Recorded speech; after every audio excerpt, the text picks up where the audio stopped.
আসাইছে আর রূহ দেখা যায় না। আল্লাহ আছে, একজন কয় আল্লাহ আছে, আল্লাহ বলতে কিছুই নাই। There is no god, nothing is nothing. Allah বলতে কেউ নাই। না নাউজুবিল্লাহ, বাড়ির যা কলি হবিনি জোর কোন এখানে তো নাউজুবিল্লাহ বলবেন না। প্রাইমারি স্কুলে স্যার হেড স্যার পড়াচ্ছে, আল্লাহ বলতে কেউ নাই। যাকে দেখি নেই তাকে, যাকে দেখি নেই নয়নে তারে বুঝিব কেমন। কিন্তু ওই ক্লাসের মধ্যে বুদ্ধিমান কিছু ছাত্র থাকে, থাকে কিনা যা বলতেছে, স্যার আপনি মরা না জিন্দা? কয় কও কি, আমি তো জিন্দা। কয় না স্যার আপনি মরা। আমি জিন্দা, আমি যদি মরা হইতাম আমি কি তোর সাথে কথা বলতাম? কয় না স্যার আপনি মরা। আমি জিন্দা। কম আপনি জিন্দা কিসে? ছাত্র বলতেছে আমার ভিতরে আত্মা আছে, রূহ আছে বিদায় আমি জিন্দা। রূহ যদি না থাকে তাহলে আমি মুর্দা। স্যার আপনি রূহ থাকতে যদি জিন্দা হন তাহলে রূহটা বার করেন, টেবিলের উপর রাখেন, আমিও দেখি আপনিও দেখেন। কাই বেটা, আত্মা কোনদিন দেখা যায়? সামান্য 3.5 হাত মানুষের বডির ভিতর থেকে আত্মাকে যদি না দেখতে পারেন, রূহকে যদি না দেখতে পারেন, বিশাল আসমান আর জমিনের মালিক সেই সূর্যটাকে কোন কোন জ্ঞানে দেখতেছে? সুবহানাল্লাহ, তো জোরে কয় না রে। ইহুদ আপনার ওই শিক্ষকের অন্তঃচোখ খুলে গেল। বাবা আমি অবিশ্বাস করেছিলাম, পুরনো আমি আবার কলমা পড়ে মুসলমান হই, লা ইলাহা ইল্লাল্লাহু মুহাম্মাদুর রাসূলুল্লাহ সাল্লাল্লাহু আলাইহি ওয়াসাল্লাম। আমার ভাইরা, আমাদের দেশের কিছু পীর আছে আর তার ভক্তরা আছে, পীরের কাছে যা বাজান আপনার গান গায়ার কয়, মুর্শিদের দরবার ভক্তের কাবা, জান্নাতের হাওয়া সিথায় বাইয়া যায়, বিশ্বাস ভক্তি থাকিলে মুকুতি না জানি কার ভাগ্যে হয়। নাউজুবিল্লাহ তো বললাম না, কারণ ভক্তের কাবা ঘর ওরা বুঝায়, খানায় কাবা শুধু নামাজের কাবা না। আর মুরিদদের বাজান কাবা হলো বাজান ওই মুর্শিদ, যেই মুর্শিদ মুরিদের মাথার উপরে থুয়ে বাজান কাঁঠাল খায়, খায়া দায়া ওই মুর্শিদের পেট বানাচ্ছে এই দামার মতো। কথা কয় না? এই টাঙ্গাইল গেছে মাহফিল করাবার জন্য, এই আপনার 21 তারিখে এইরকম পেটালা রয়েছে। আচ্ছা আমার খানা এইরকম আর ওরা খাচ্ছে এক চারি। কথা বোঝে না রে। তাই আসে কেউ কয় যে হুজুরের শরীর নাই, খালি এমুর দেখার নিজ দেবাই করে দেয়। তাহলে কি রকম রাগ হয়?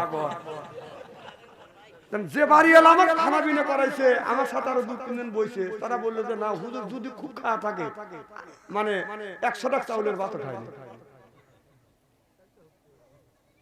আমার পেট কি? তোর পেট, তুই আমার সাথে থাক 2 মাস, যদি তোর পেটটা কমাবে না পারছে তোর বার্মির জুতোর আমার গাল। বাংলাদেশে যতগুলো পেটালা আছে বেদিবাদ দিয়ে, যতগুলো পিসাব আছে, আল্লাহর কসম করে বলতেছি ওই শালাকারে আমার কাছে দেখ, যদি পেট না কমাবে পারতেছি না। কারণ রাসূল বলছেন যে 3 তরিকায় খাবার খাবে, একবার খাবার একবার খালি আর একবার খালি, একবার খাবার একবার খালি একবার পানি। সুবহানাল্লাহ জোরে কর। রাসূল বলেছে এই 3 ভাগ করে যদি খাবার খায় বুকের চাইতে পেট জীবনে বড় হতে পারে না। ওরা রাসূলের সুন্নতের কথা কয়, ওই পীর সাহেবের সুন্নাত মানে না।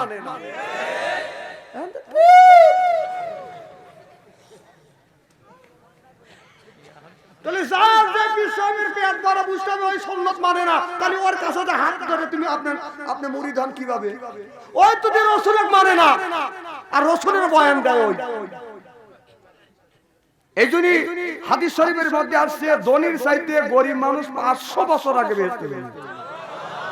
কোন কিসের লেগে যাবে তাও কয়া দেওয়া লাগবে। শোনেন, আজকে ওয়াজ যদি করতে একটু দেরি হয় আপনারা থাকবেন তো ইনশাআল্লাহ? আচ্ছা ঠিক আছে। আচ্ছা দেখেন, গরিব মানুষ ধনীর 500 বছর আগে বেঁচে যাবে। সুবহানাল্লাহ কয় না রে?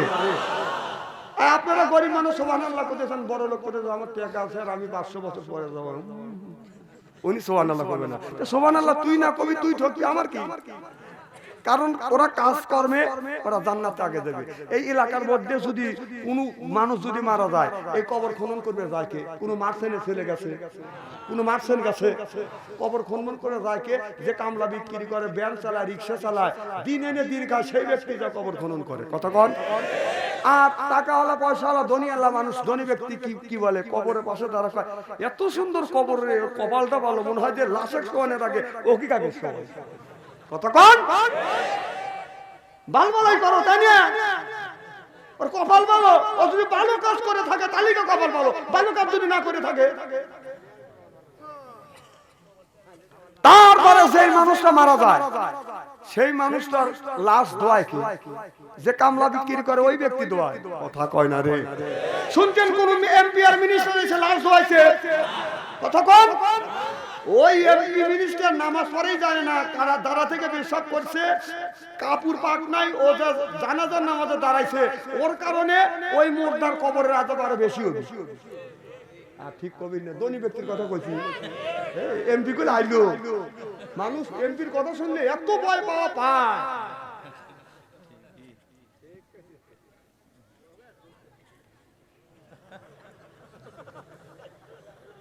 তাহলে ওই গরিব মানুষ সেই দোয়ায়, আর এই মার্সেন কি করে? গরিবের মাথার উপরে কাঁঠাল ধুইয়া রোয়াগুনি খাইছে, খায়া দেয়া কাপড় চোপড় নষ্ট করছে, যখন মালাকাল মউত আইছে পক করে আইকে ভালাইছে, সেইগুলো ওই গরিব মানুষ পরিষ্কার করে কবরের মধ্যে রেখে আসে। তাহলে ধনী আগে ভেস্তে দেবে না গরিব আগে ভেস্তে দেবে? আমি কম। এইরকম আরো অনেক কাজ আছে, অনেক কর্ম আছে, সেই কথা বলার সময় নাই। আমি আসল ওয়াজের দিকে চলে যাবো ইনশাআল্লাহ। আমার ভাইরা, মুসলমান ভাইরা, আল্লাহকে যদি পেতে চান ইবাদত করা লাগবে আমার আল্লাহ। আমার নবী যেইভাবে ইবাদত করতে সেইভাবে ইবাদত করা লাগবে। লাকাদ কানা লাকুম ফি রাসূলিল্লাহি উসওয়াতুন হাসানাহ। আমার নবী হলো আমাদের ইবাদতের মডেল, আমার নবী নামাজের মডেল, আমার নবী পথ চলার মডেল। সুবহানাল্লাহ। তো জোরে কোন। নবী যেইভাবে নামাজ পড়ছে সেইভাবে নামাজ পড়া লাগবে, রাসূল যেইভাবে রোজা রাখছে সেইভাবে রোজা রাখা লাগবে। আমার নবী যেই পথে চলার জন্য আমাদের আদেশ করে সেই পথে আমাদের চলা লাগবে। চিল্লাইয়া কোন ঠিক কিনা? আমার নবী 2 দিন 3 দিন পর্যন্ত আমার নবী বাদান অনাহার ছিলেন বাদান, আমার নবী বাদান। তারপরে নবীর মুখে বাদান মিষ্টি মিষ্টি হাসি ছিল। আর আমরা সকালবেলা খাইয়াই দুপুরের আগে মুখ বেলা। কথা কয় না। আবার বিড়িটা আমি গিয়ে দেব করে, ওই যে ধনী ব্যক্তি টেনশনে পড়ে গেছে, সিস্টেম করে বিড়িটা নেই, সিস্টেম করে। আমার কথা কি বুঝতেছে? আমার ভাইয়ের, আমার নবীর পেটে বাঁচছিলেন না, আমার নবী মিষ্টি মিষ্টি বাজান হাসি দিতেন। আমার নবীর হাসি দেখে মানুষ বুঝতে পারতো না আমার নবী বাজান অনাহারে আছে। মুসলমান ভাইরা ভালো করে লক্ষ্য করে শুনুন। মা ফাতেমা রাদিয়াল্লাহু তাআলা আনহা যখন আমার নবী বাজান বাইরে ছিলেন, সফর থেকে আসতেন, আপনার যখন সফরে যাইতেন সর্বশেষ বিদায় ফাতেমার কাছ থেকে নিতেন। বিয়ার নে আগার ইয়ার নে বাসার, ইয়ার নে আগার ইয়ারে নি, ইয়ার নে আগার গুলে বাসার, কামেলে সব জামিরি। আমার নবী সফরে যাইতেন, সফর থেকে আসিয়া সর্বপ্রথম আমার বিশ্ব নবী মা আপনার মসজিদে যাইতেন, 2 রাকাত নামাজ পড়তেন, পড়িয়া সর্বশেষ সর্বপ্রথম সাক্ষাৎ মা ফাতেমার সাথে করতেন। বাদু দাস্তে জবসি খুদাগের বিস্তাম মালুম কারদাম কি বা ফালাক রাশিদাম সিল্লাইয়া কম মারহাবা। আমার নবী মা ফাতেমার বাড়িতে জামা করছে। মা ফাতেমা রে, আমি তোমার বাবা আসছি গো মা। আমা আমি সফরে গেছি, কতদিন ধরে তোমার মুখখানা দেখি না গো মা। মা রে আয় মা, আমার কাছে আয়। মা ফাতেমা চোখের পানি ফেলে দিয়ে দিয়ে কান্দে আর বলে, আব্বা আপনার সাথে আমি দেখা করব, কিন্তু আমার পরনে যেই কাপড় পরিহিত আছে গো বাবা, এই অবস্থায় আমি আপনার সামনে যাইতে পারবো না গো বাবা। আপনার পাশে একটা ছোট বাচ্চা দেখতেছি, ওই বাচ্চাটার সামনে আমি যাইতে পারবো না, কারণ আপনার ওই অন্য পুরুষের সামনে আমি যাইতে পারবো না। আমার নবী বলে, মা ফাতেমা, আমি তোমার জন্য একটা গোলাম নিয়ে আসছি, কারণ এই বালক মানুষ, এর সামনে তোমার পর্দা করা লাগবে না। সুবহানাল্লাহ বললেন না? আমার ভাইরা, আমার মা ফাতেমা বলে, বাবা আমার পরনে কাপড়, এমন কাপড় আছে গো বাবা, আমি পা ডাকলে উপরে খালি হয়, উপরে ডাকলে নিচে খালি হয়ে যায়, এমন তো অবস্থায় আমি আপনার সামনে যেতে পারবো না। আমার নবী অমনি বিশ্ব নবী মাথার পাগড়িটা খুলিয়া জানলা দিয়ে দিলেন আর বললেন, ও গো মা ফাতেমা, এই আমার পাগড়িটা পরিয়া মা তুমি আমার সামনে আসো গো মা। মা ফাতেমা আমার নবীর পাগড়ি নিয়ে মা চোখের পানি ফেলে দিয়ে কাঁদে, পাগড়ি ধরে চুমন দেয়, যেই নবীর খাতিরে আল্লাহ তামাম পৃথিবী তৈরি করেছে, আর সেই বাবা পাগড়ি আমি পরব। এবার আমার নবী বলতেছে, মা ফাতেমা, তুমি আমার মিয়া না মা, তুমি হইলে আমার মা। জোরে করুন সুবহানাল্লাহ। আমার নবী সাহাবী নিয়ে আলোচনা করতেছে, এমন সময় একটা বুড়ি মহিলা যায়, যখন ওই জায়গায় যা উপস্থিত হয়েছে, সঙ্গে সঙ্গে নবী আমার দাঁড়িয়ে গেছে। সুবহানাল্লাহ। গায়ের আপনার গায়ে চাদর ছিল, এই চাদরটা আমার নবী পাইরে দিলেন, বুড়ি মাকে ওই জায়গা বাদান বসতে দিলেন। এরপরে কি যেন বাদান কানে কানে বলবার পরে আমার নবী বাইতুল মালের থেকে বেশ কিছু খাদ্য নিয়ে আসিয়া পোটলা বাঁধিয়া আমার নবী পোটলা মাথায় নিয়ে বুড়ি মা অনেক দূর পর্যন্ত আগা দিয়ে আসলো। সাহাবীরা বলে, ইয়া রাসূলুল্লাহ, ইয়া হাবিবাল্লাহ, আপনার পবিত্র চাদর মোবারক গো নবীজি ওই মিয়া মানুষকে দেখিয়া কিয়া চাদর মোবারক পেরে দিলেন, আপনার চাদর মোবারক পেরে দিলেন এই বুড়া মানুষটাকে। আমার নবী চোখের পানি ফেলে দিয়ে কান্দে। সাহাবী রে, তুমি জানো না মাতৃগর্ভে আমি বাবা হারাইছি, 6 মাস 6 বছর বয়সের সময় আমি আমার মা আমিনাকে আমি হারাইছি। ও সাহাবীরা, তোমরা জানো না এই মেয়েটা আর কেউ না, এই মেয়েটা হচ্ছে আমার দুধ মা হযরতে হালিমাতুজ জহুর, হালিমাতুস সাদিয়া, সুল্লাইয়া কল মারহাবা। আমার দুধ মা হালিমা আমার পাশে আছে, এই জন্য আমার গায়ের চাদরটা আমি বিছিয়ে দিছি। সুবহানাল্লাহ বললেন না? আমার নবী বলে, মা ফাতেমা, তুমি আমার মিয়া না, তুমি আমার মা, তুমি আমার এই পাগড়িটা তুমি পরিধান করে তুমি আমার সামনে আসো। পাগড়ি পরিধান করিয়া মা ফাতেমা আমার নবীর যখন বাদান সামনে এসে গেলেন, আমার নবী লক্ষ্য করে দেখে মা ফাতেমার মুখটা বাদান শুকিয়ে গেছে, মুখটা শুকনো। আমার নবী বলে, মা রে, তুমি কি অসুস্থ হয়েছো, তুমি কি অসুখে ভুগতেছো? মা ফাতেমা বলে, বাবা একদিন নয়, 2 দিন নয়, 4 দিন পর্যন্ত আমার চুলায় আগুন জ্বলে না।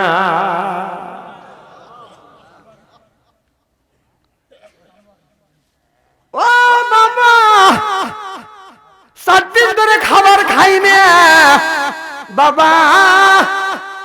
আমার স্বামী হযরত আলী সাহেবের সমস্যা আছে না, না এনে জিকির করবেন কে? এনে জিকির করলে সওয়াব কম পাওয়া যাবে, মসজিদে জিকির করলে সওয়াব কম পাওয়া যাবে, বাড়ির জিকির করলে সওয়াব কম পাওয়া যাবে, বাবার বাড়িতে জিকির করলে সওয়াব বেশি পাওয়া যাবে, তাই না? বউমার বাচ্চা থুইয়া যে 300 মাইল 400 মাইল যায়া ওই যে বাবার বাড়ি যা যে লাফালাফা জিকির করো আর কাপড় খুলে যায়, ওই জায়গা সওয়াব পাওয়া যায়, এখানে জিকির করলে সওয়াব পাওয়া যায় না, বালবালের জায়গা পাও না। হ্যাঁ, না না, বাবার বাড়ি জিকির করতে করতে অজ্ঞান হয়ে যায়, হ্যাঁ, কাপড় ঠিক থাকে না, যে পার করো ঘুরে আমারও বাবারে, তখন অজ্ঞান হওয়া যায়। বাধ্য কোনোদিন একদিন অজ্ঞান হওয়া দেখলাম না, মসজিদে জিকির করতে করতে অজ্ঞান হওয়া দেখলাম না, বাবার বাড়ি যা পাগল হওয়া ঠিক মতো। না না, এখন তো ঠিক করবে নি, এখন তো বাচ্চা আনতে রয়েছে। জিকির করুন লা ইলাহা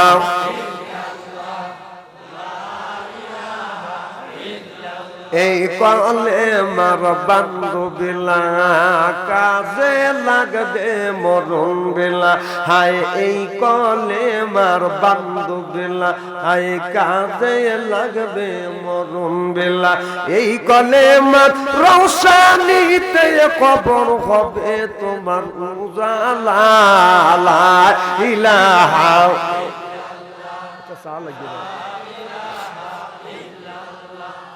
লা ইলাহা লা ইলাহা ইল্লাল্লাহু মুহাম্মাদুর রাসূলুল্লাহ লা ইলাহা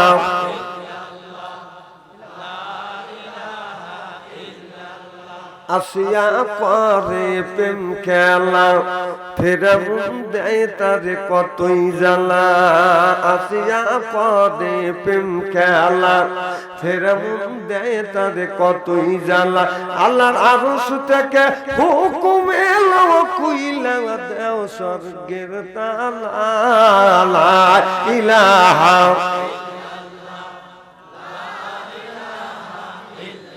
লা ইলাহা ইল্লাল্লাহু মুহাম্মাদুর রাসূলুল্লাহ লা ইলাহা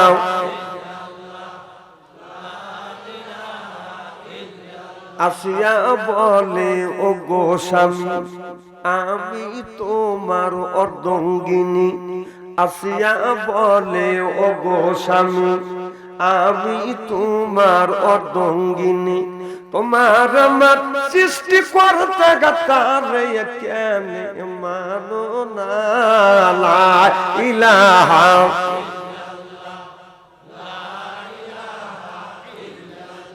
লা ইলাহা ইল্লাল্লাহু মুহাম্মাদুর রাসূলুল্লাহ সকলে পড়ুন সাল্লাল্লাহু আলাইহি ওয়াসাল্লাম। উপস্থিত আজকের জলসার সম্মানিত সভাপতি সাহেব, দিদারে ওলামায়ে কিরাম, সর্বকালীন সর্বযুগের শ্রেষ্ঠ সন্তানেরা, হযরত ওলামায়ে কিরাম, যাদের দ্বারা ইসলাম প্রতিষ্ঠিত হয়েছে, এখনো আছে, ভবিষ্যতেও, একটু কথা বলেন ভাই, ভবিষ্যতেও আলেম সহ দিনদার পরহেজগার আল্লাহওয়ালা ভাইরা পর্দার অন্তর আড়ালে মাহফিল শুনবার জন্য পর্দা করে বসে আছেন আমার পর্দা নিচে মাথার মুকুট মা ও বোনেরা, আমার ছোট্ট চিনহের ছোট্ট ভাইরা, সমবয়সী চিনহের সমবয়সী বন্ধু, আমার মুরব্বী বাবাদিরা, সকলের উপরে রইল আমার আন্তরিক অভিনন্দন। সর্বপ্রথম সেই মহান আল্লাহ তাআলা লক্ষ কোটি শুকর এবং প্রশংসিত, যিনি আপনাকে আমাকে মনোনীত করে তাফসীরুল কোরআন মাহফিলের মধ্যে আসা এবং বসার সুযোগ করে দিয়েছেন। তাতে আপনারা খুশি না বেদা, কম না বেশি? যারা এখনো বাড়িতে শুয়ে আছে, আচ্ছা অনেক মানুষ আছে বাড়িতে শুয়ে আছে, এরকম লোক আছে না নাই? ওনারা খুশি না বেদা? আচ্ছা যারা বাইরে ফিল্ডিং মারতেছে দোকানপাটে, ওখানে ওরা খুশি না বেদা? যেরকম কথা কয় না, যেরকম জিনে ওরাও খুশি, ওরাও বলতেছে যারা কোরআনের মাহফিলের মধ্যে গেছে ওরাই ঠকছে, ও ঘুম পাড়তেছে, বিল্ডিং মারতেছে, ওই দিচ্ছে। আমি বলি তোর বাপ দাদা 14 গোষ্ঠী কোনোদিন ঘুমার বিল্ডিং মারে নাই, ঘুমার বিল্ডিং মারে আল্লাহ তোকে ঘুমার বিল্ডিং মারাবে। কোরআনের একটা হক আছে, এলাকাবাসীর একটা হক আছে, আলেম ওলামার হক আছে, হক তুমি নষ্ট করেছো, এর জন্য আল্লাহর কাছে জবাবদিহি করতে হবে। চিল্লা বলো ঠিক কিনা?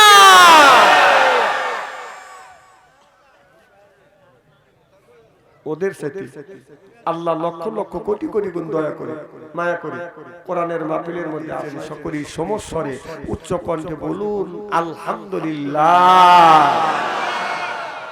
মানবতা মুক্তি দূত যেই নবীকে তৈরি না করলে দুনিয়ায় কোনো কিছুই তৈরি হতেন না। পূর্ব গগনে সূর্য উঠতো না, পশ্চিমে ডুবতো না, অক্সিজেন বাতাস যা প্রবাহিত হচ্ছে তা হইতো না, যা পাচ্ছি তা পাইতাম না, যা খাচ্ছি তা খাইতাম না, যা দেখছি তা দেখতাম না। এমন একটা অসভ্য সমাজের মধ্যে আল্লাহর নবী দুনিয়ার বুকে এসে কোরআনের মতলবী আইন জারি করে মরা সমাজটাকে সঞ্জীবিত করলেন। জোরে কার মারহাবা, তুই জোরে বলুন মারহাবা, চিল্লে বলুন মারহাবা।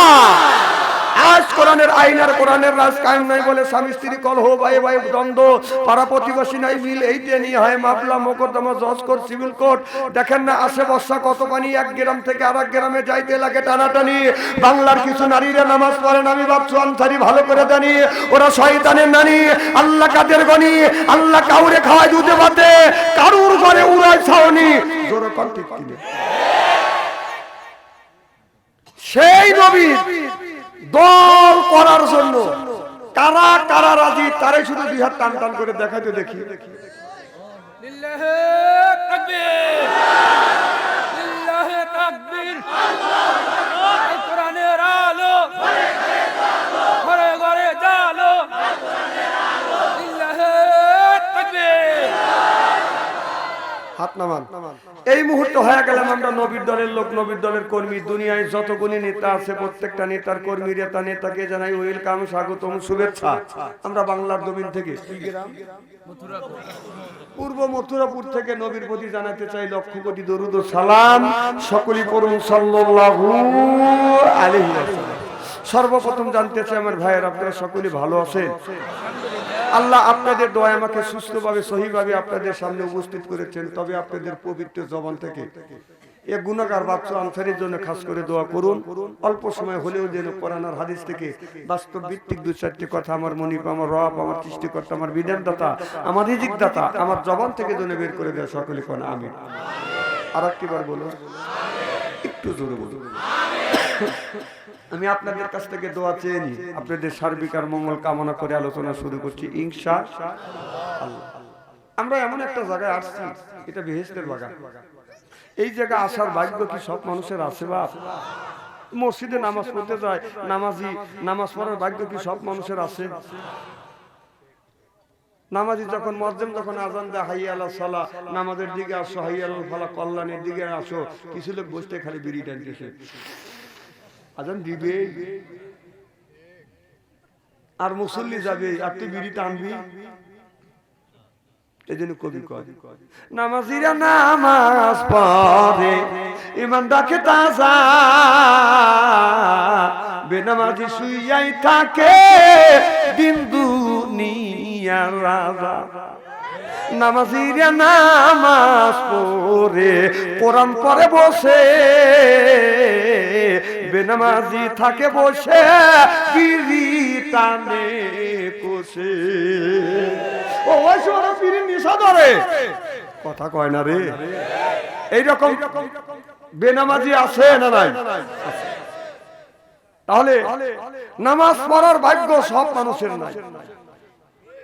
আমার ভাইরা, মাইয়াদি আল্লাহু ফালা মুদিল্লাহি লাহ ওয়া মাইয়াদিলহু ফালা হাদিয়া লাহ। আল্লাহ যারে হেদায়েত করে সেই লোকটা বাদনে হেদায়েত প্রাপ্ত হয়, আল্লাহ যারে হেদায়েত করে না, আমার মতো মৌলভী বাপসু আনসারীকে বাইতে খাওয়াইলেও ওই লোকটা জীবনে হেদায়েত নসিব হবে। আগের জামানায় তো কবিরা ছিল, এখন ছিল ডাক্তার। দেখেন আমাদের দেশে একটা নিয়ম আছে, বলবো কি? মিলাদ পড়ায় কারা? মোল্লারা কিন্তু মিলাদ পড়ায় না। আর ডাক্তার কিন্তু নিজের বউকে সিজার করে না। আর পীর সাহেবের কাছে পীরের মুরিদ, মানে পীর সাহেবের কাছে পীরের বউ মুরিদ হয় না, জানে যে ও এক নাম্বার লুচ্চ। হ্যাঁ হ্যাঁ জানে যে কি রকম লুচ্চ। এখন তো ঠিক করবে নি।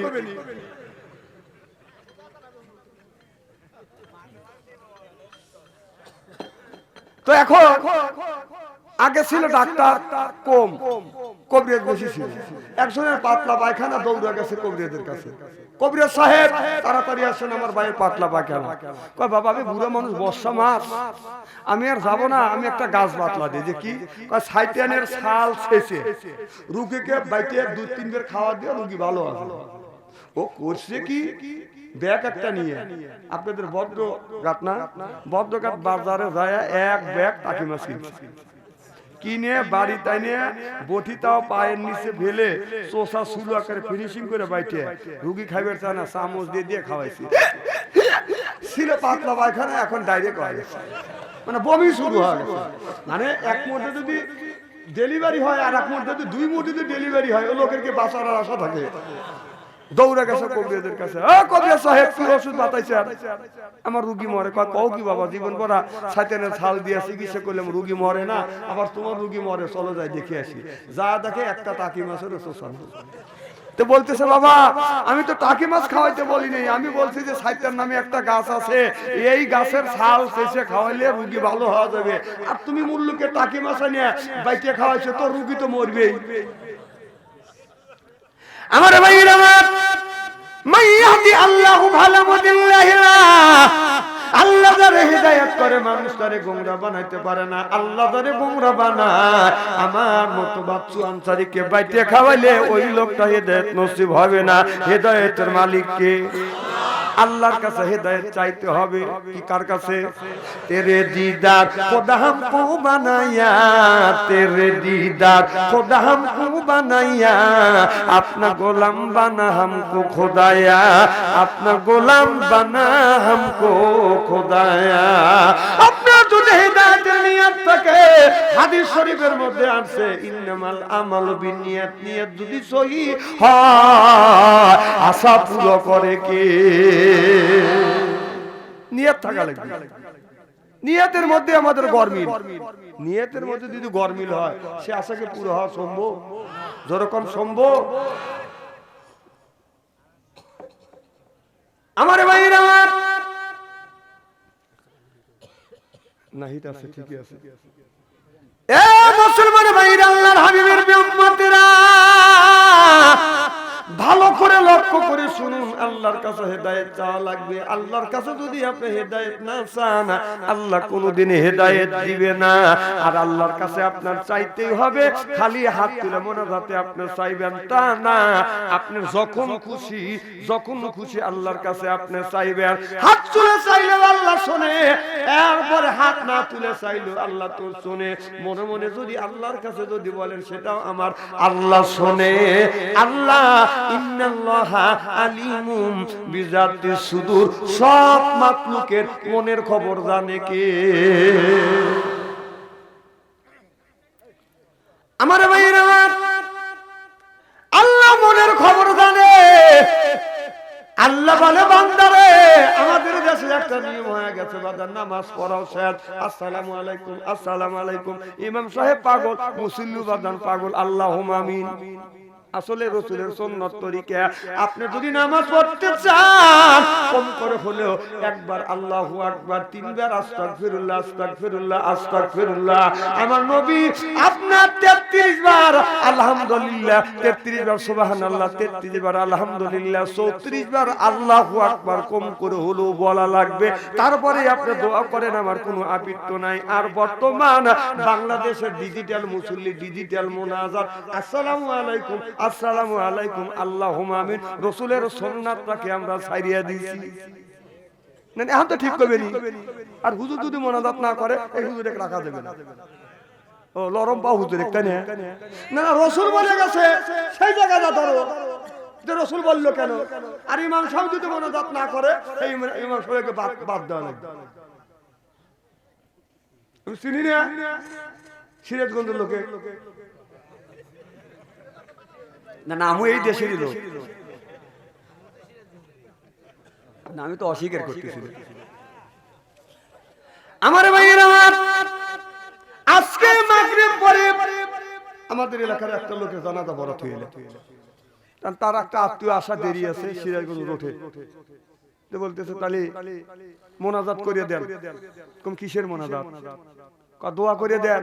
কম কিসের দোয়া? দোয়া তো হয়ে গেছে। কয় এখন আসা দেরি হয়েছে, আপনারা চলে যাবেন, দোয়া করে। কম এখন দোয়া করা লাগবে না, আগে কবরে শোয়া, কারণ ফেরেশতারা রেডি হচ্ছে। ও যদি ভালো হয় তাহলে তো কবরটা জান্নাতের বাগান হবে, আর যদি খারাপ হয় খালি ইউকালেক্টার পাঠান, চাষা ছাড়া রাখছি, যাওয়ার সাথে সাথে করুন। হ্যাঁ হ্যাঁ, বিশ্বাস যদি না হয় মরে দেখেন, যদি বাঠাম পেড়া না করতেছে সেই সময় শুনে বাঠামের চাইতে সত্য কিছু দিবি। আমার ভাইয়েরা,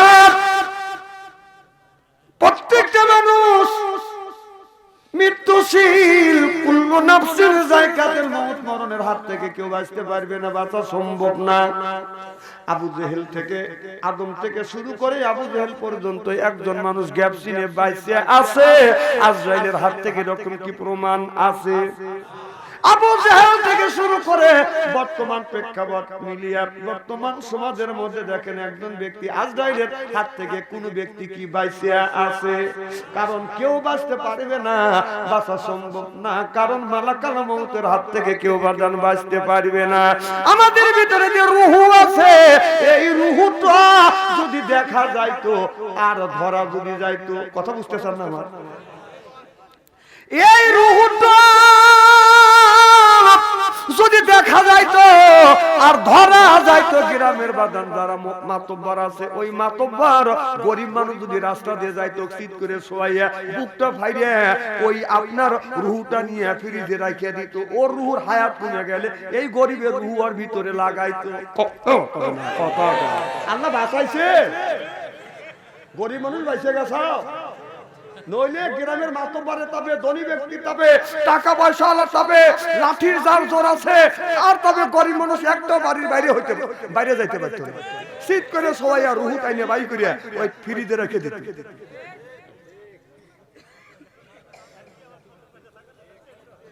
না না, কথা কি আমি অবাস্তব বলতেছি নাকি? চিন্তা করে দেখেন, আল্লাহ